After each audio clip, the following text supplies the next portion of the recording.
dapat kos itu. Berapapun juga jumlah departemennya seperti itu. Jadi mudahnya kalau departemen langsung itu adalah kos yang terjadi di suatu departemen, di mana departemen itu hanya melayani beberapa departemen.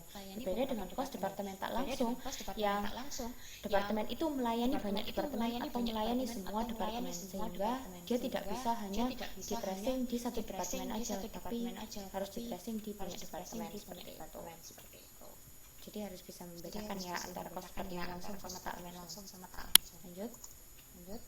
Nah ini karena digunakan bersama-sama, maka harus ada basis yang tepat yang digunakan untuk mengalokasikan kos departemen tak langsung ini ke masing-masing departemen.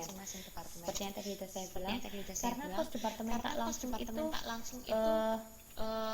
didistribusikan atau digunakan di banyak departemen, tidak hanya fokus pada satu departemen, maka dibutuhkan suatu basis tertentu ketika kita mau menghitung nilainya berapa itu harus ada basisnya.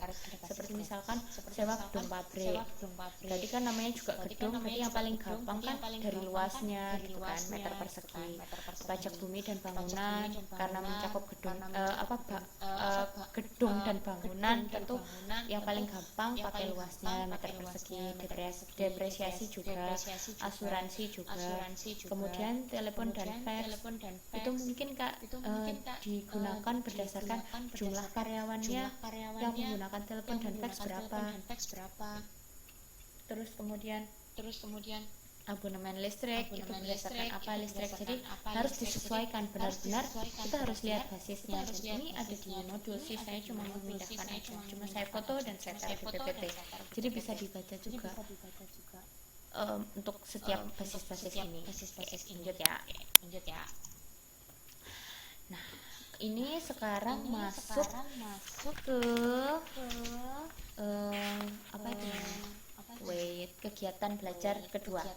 Jadi untuk modul 4 itu mencakup kegiatan belajar 1 dan kegiatan belajar 2. Nah, tadi itu yang kegiatan belajar 1. Kegiatan belajar 1 lebih menjelaskan tentang apa sih itu departemen, terus departemen itu dibagi menjadi apa saja, dan kos yang terjadi di departemen itu apa saja.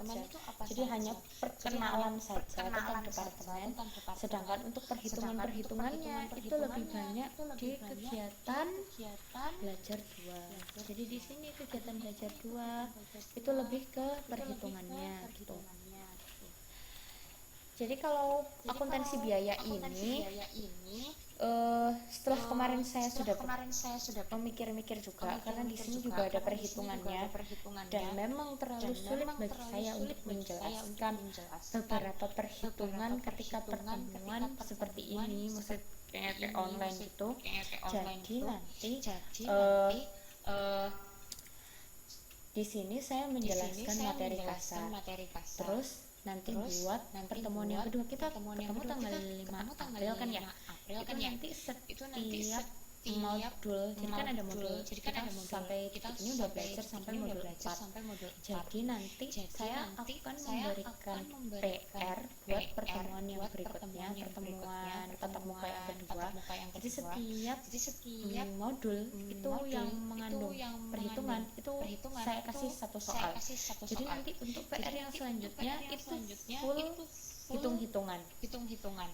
Jadi oh ya, sambil ingat ya, kayaknya Mas Didi tugasnya belum selesai ya, masih ada yang belum selesai, tolong diselesaikan, soalnya saya juga sudah dikejar-kejar harus kasih nilai.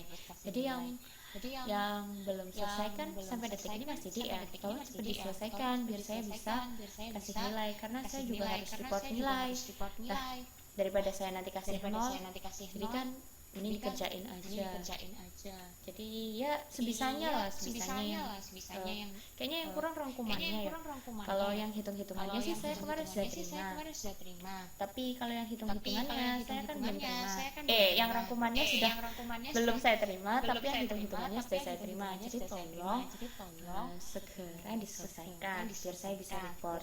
Terus karena kita ketemunya tanggal 5, itu it means 2 minggu lagi kan ya. Minggu depan saya kasih ngasih PR untuk modul yang mencakup modul 1 sampai modul 6. Nah, seperti biasa juga nanti dikumpulkan waktu kita ketemu. Tuh. Jadi dari saya ada 2 nilai tugas. Dikerjain aja sebisanya. Sama kemarin setelah saya koreksi tuh ada beberapa yang masih salah-salah yang di tugas yang pertama. Tapi untuk tugas yang tapi ada beberapa juga yang nilainya perfect sih, nilainya udah benar semua. Jadi besok ingatkan saya untuk bahas tugas waktu pertemuan yang kedua. Oke?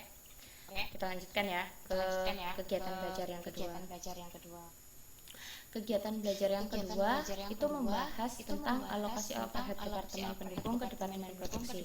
Jadi gimana caranya menghitung cost overhead departemen pendukung yang dibebankan ke departemen produksi.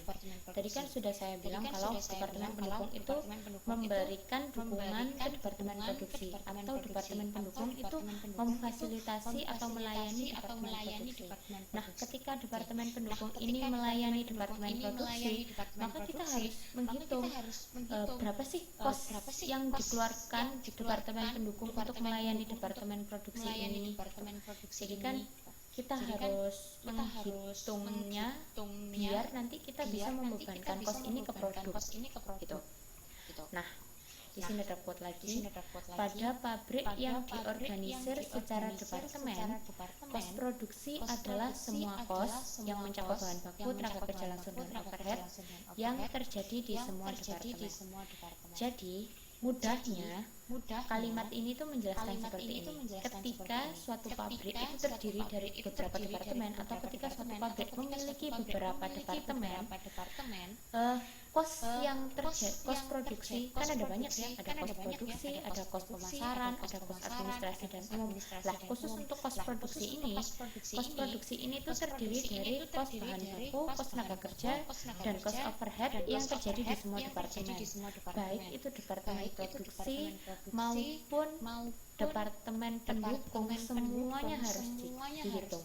Karena kan kalau yang departemen produksi kan mencakup 3 kos bahan baku, kos tenaga kerja langsung, dan kos overhead. Sedangkan untuk yang departemen pendukung itu kan memiliki 1 kos overhead aja. Nah, jadi yang dihitung tuh semuanya, mulai dari baik itu kos overhead yang ada di departemen produksi maupun kos overhead yang ada di departemen pendukung, itu harus dihitung semuanya, nggak boleh terlewat seperti itu. Nah, di sini ada metode 2 tahap. Aduh, kayaknya nggak kelihatan. Gimana ya? Oh salah. Ternyata tambah kecil. Wait.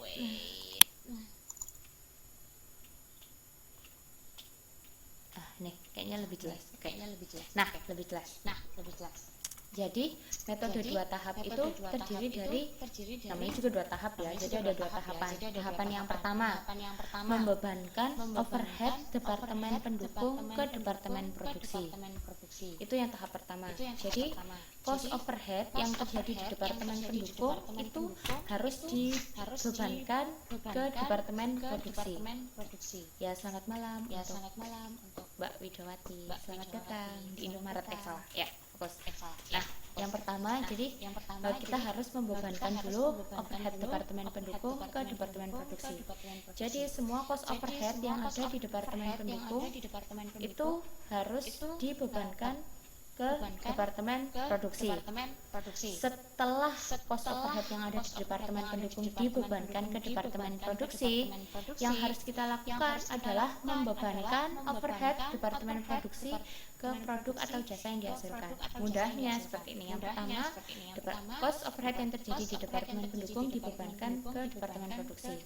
Nah, setelah kita tahu cost total dari departemen produksi, barulah kita bebankan atau kita hitung cost produk secara total. Kan cost produk secara total tidak hanya terdiri dari cost produksi saja, cost dari departemen produksi saja kan, tapi kan dari departemen yang lain, departemen pemasaran, departemen administrasi, tentu kan juga harus dihitung juga berapa cost yang terjadi di sana, seperti itu. Jadi yang pertama, departemen pendukung dibebankan ke departemen produksi, dan dari departemen